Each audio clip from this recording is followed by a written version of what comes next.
ఉన్నటువంటి మీ ధైర్యం ఏంటంటే మీరు అంతకుముందు అధికారంలోకి ఎప్పుడు రాలేదు, అంతకుముందు ఉన్న ప్రభుత్వం దాని బలము బలహీనత అన్నటువంటిది ప్రజలు చూస్తారు కాబట్టి దాన్ని పట్టుకుని మీరు అడ్వాంటేజ్ తీసుకుంటారు. ఇవాళ మీరు అధికారంలో ఉన్నారు, ఒక పక్కన సంక్షేమం అని మాత్రమే ముందుకెళ్తున్నారు, అభివృద్ధి లేదు అన్నది విపక్షాలు గట్టిగా ముందుకు తీసుకెళ్తున్నప్పుడు మీకంటూ ఇప్పుడు ప్రభుత్వ వ్యతిరేకత ఉంటుంది. 175 అనేటువంటిది మీ వాళ్ళకి కాన్ఫిడెన్స్ తెప్పించడానికా, లేకపోతే ఎలాగూ సాధ్యం కాదు కాబట్టి అవతల వాళ్ళని భయపెట్టడం కోసం మాట్లాడే పదం? మీరు అనేది వాళ్ళు చేస్తున్నారు, ఏది భయపెట్టే ప్రయత్నం, బోకరింపు ప్రయత్నాలు. మీరు పెట్టిన పేరు కూడా వాళ్ళకి అప్లై అవుతుంది, ఒక పొలిటికల్ స్టామ్ క్రియేట్ చేసిన ఏదో. నిజానికి అలాంటిది ఏమీ లేదు. వాళ్ళు చేస్తున్నవన్నీ టీ కప్పులో తుఫాన్ లాగా ఒకటి క్రియేట్ చేయాలని ప్రయత్నం చేస్తున్నారు. వాళ్ళు ఎక్కడ వై నాట్ 175 అనట్లేదు సార్, వాళ్ళు అంటోంది మీరు ఒక్కటే అనమాట. వై నాట్ 175 అంటోంది మీరే. ఎందుకంటే నేను చెప్పింది ఇంత ప్రొలాంగ్డ్, నేను ముందు ఇంట్రడక్షన్లో చెప్పిన ఈ 4.5 yearsలో మేము చేసింది ఏదైతే ఉందో, ఏదైతే 87% of the population of AP పాజిటివ్గా అఫెక్ట్ అయ్యారో, ఆ బెనిఫిట్స్ అన్నిటిని చూస్తూ వచ్చారు, దాని ఫ్రూట్స్ ఎంజాయ్ చేస్తూ వచ్చారు, దానికి తగినట్టుగా ఫర్దర్ నెక్స్ట్ 5 yearsకి ఏమేమి జరగబోతోంది కూడా కళ్ళ ముందు ఒక vision. Next 5 years I'm not saying 2050 Chandrababu లాగా అన్నట్లా, నెక్స్ట్ 5 yearsలో ఏం జరగబోతుందో కూడా కళ్ళ ముందు కనపడుతుంది. వై నాట్ 175 అన్నది it looks very over ambitious, over confidence అట్లా కూడా అనిపిస్తుంది ఒక్కోసారి. వాళ్ళు ఎవరు గెలవరా సార్? ఎవరు? ఆ పేరు వల్ల ఏమవుతుందో, లోకేష్ లాస్ట్ టైం పోలా, ఓకే, చంద్రబాబు నాయుడు మెజారిటీ ఎంత తగ్గిపోయింది అయింది, చంద్రబాబు నాయుడు గారి మెజారిటీ ఎంత తగ్గింది? మెజార్టీ తగ్గించవచ్చును, కానీ చంద్రబాబు కుప్పంలో చంద్రబాబును గెలవడం ఎంత కష్టమో పులివెందుల్లో జగన్ గారిని గెలవడం కూడా అంతే కష్టం సార్. 2 monthsలో రిజల్ట్ కూడా వచ్చేస్తాయి, ఎలక్షన్స్ అయిపోతాయి. 2 months కాబట్టి 2.5 months రిజల్ట్స్ కూడా వస్తాయి, తెలుస్తుంది. అందుకే నేను ఎప్పుడు ఒక ట్రైడర్ పెడుతుంటా, మాది confidence, it is not arrogance, neither it is over confidence. ఆరోగెంట్గా అనడం వాళ్ళు అంటున్నారు, లేదా నేను ఇంతమంది అన్నట్టు బోకరింపులు ప్రిటెన్షియస్ దీంట్లో వాళ్ళు అంటున్నారు, మేమనట్లా. మా దానికి సాలిడ్ ఎగ్జాంపుల్ మీరు అంటున్నారు కుప్పం పులివెందుల తేడా అంటున్నారు, దాన్ని నేను పోలుస్తా. పులివెందులు అనేది అది long standing, it has been continuously nurtured. Not only ఏదో రిసోర్సెస్ సీఎంగా ఉన్నప్పుడే కాదు, లేకముందు కూడా రాజశేఖర రెడ్డి గారు తన అపోజిషన్లో ఉన్నప్పుడే తన 60 acres వాల్యుబుల్ ల్యాండ్ ఆ రోజే కాలేజీతో సహా లయలోకి ఇచ్చేశారు. ఎడ్యుకేషన్ అనేది బాగా రావాలి నా కాన్స్టిట్యున్సీ ప్రజలకని అప్పట్లోనే ప్రాజెక్టుల కోసం తీసుకొచ్చేసి చేశారు అపోజిషన్లో ఉన్నప్పుడు. ఆయన ఉన్నది 5 years, ఈయన ఉన్నది 5 years. రిమైనింగ్ టైం అంతా పులివెందుల డెవలప్ కాకుండా పోలే. మనకున్న రిసోర్సెస్ అన్నీ పొలిటికల్గా కానీ ఇంకోరు ఎక్కడ ఉన్న టీడీపీ ఉన్న పర్సనల్ పొలిటికల్ సెంట్రల్లో ఉన్న పలుకుబడిని యూజ్ చేసినా సరే కాన్స్టిట్యున్సీని డెవలప్ చేసుకుంటూ నర్చర్ చేసుకుంటూ వచ్చారు. అది కంటిన్యూ అవుతుంది ఈ రోజు కూడా. కుప్పం మేము వచ్చి చేస్తున్నాము.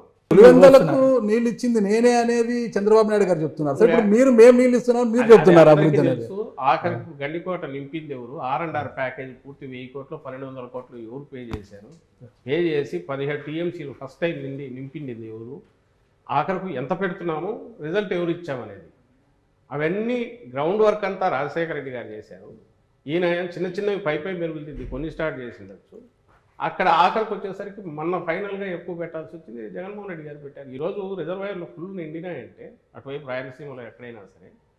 ఆ రోజు ఇప్పుడు ఎగతాళిగా మాట్లాడే మొన్న రేవంత్ రెడ్డి కూడా మాట్లాడింది, అక్కడ సీఎం మాట్లాడిన దాంట్లో అక్కడ అగ్రెసివ్గా జగన్మోహన్ రెడ్డి దోచుకుపోతున్నాడు అనే దాంట్లో రాయలసీమ వైపు నుంచి పాజిటివ్గా ఉంది. మీరు గమనిస్తే ఎవరు చేశారు ఆ రోజు 44,000 క్యూసెక్కులకు, ఆయన చేస్తే 11,000 క్యూసెక్కులు పోతిరెడ్డిపాడు. ఈయన దాన్ని 2 పైగా పెంచి కాలువలు వెడల్పు చేసి, ఎందుకంటే వరద టైంలో మాత్రమే మనం పట్టుకోగలం నీళ్లు కాబట్టి వరద టైంలో వీలైనన్ని వాటర్ తీసుకుపోయే ప్రయత్నం చేస్తున్నారు. మీరు సాధించాము అంటే సాధిద్దాము అనుకోవడము లేదా కాన్ఫిడెన్స్ ఒక ఎత్తు. ఇప్పుడు ఉన్నటువంటి అనుమానం ఏంటంటే 175 గెలవాలి అంటే ఎదుటి వాళ్ళకి అంటే నేను ఈవీఎం మేనేజ్మెంట్ అని చెప్పను కానీ, లేదంటే బెదిరింపులో వాళ్ళని చేయనివ్వనటువంటి తరహా వ్యవహారాలు ఏమైనా జరగబోతున్నాయి ఆంధ్ర? ఇప్పుడు ఫస్ట్ ఇవన్నీ నేను డినై చేస్తున్నాను, ఏది మీరైతే అన్న దాంట్లో. కానీ ఏ కాన్ఫిడెన్స్ ఎక్కడి నుంచి వస్తుందంటే, నేను ఇంతకుముందు అన్నదే, ఈ రాష్ట్రంలో ఉన్న వాళ్ళందరిలో నేను ఇంతకుముందు అన్నట్టు 87% of population directly they are enjoying, అన్ని రకాల ఫ్రూట్స్ ఎంజాయ్ చేస్తున్నారు. వాళ్ళ బతుకులు మారిపోయినాయి, పాజిటివ్గా టర్న్ అయినాయి, వాళ్ళ పర్చేజింగ్ కెపాసిటీ పెరిగింది. వీటన్నిటి వల్ల వచ్చిన కాన్ఫిడెన్స్. అలాగే లోకల్ బాడీస్లో మా పార్టీ పుట్టక ముందే 2014 ముందు అన్నింటిలో మేము ఫైట్ చేసాము. ఎవరు ఫైట్ చేయొద్దన్నారు? చంద్రబాబు నాయుడు గారిని ఫైట్ చేసి ఎందుకు నిలబడలేకపోయారు?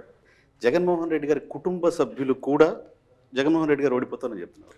కుటుంబ సభ్యులు అప్పట్లో వివేకానందరెడ్డి గారు బయటకు పోయినప్పుడు ఆ రోజు కుటుంబ సభ్యులు బయటకు వెళ్ళింది. ఈరోజు షర్మిలమ్మ బయటకు వెళ్తే ఆమె కుటుంబ సభ్యురాలుగానే బయటకు వెళ్ళారు. వెళ్ళిన తర్వాత రాజకీయంగా ఒక లైన్ తీసుకున్నాక ఈరోజు అందులోనే ఒక పార్టీ, ఒక కాంగ్రెస్ పార్టీ నాయకురాలుగా ఇక్కడికి వచ్చారు.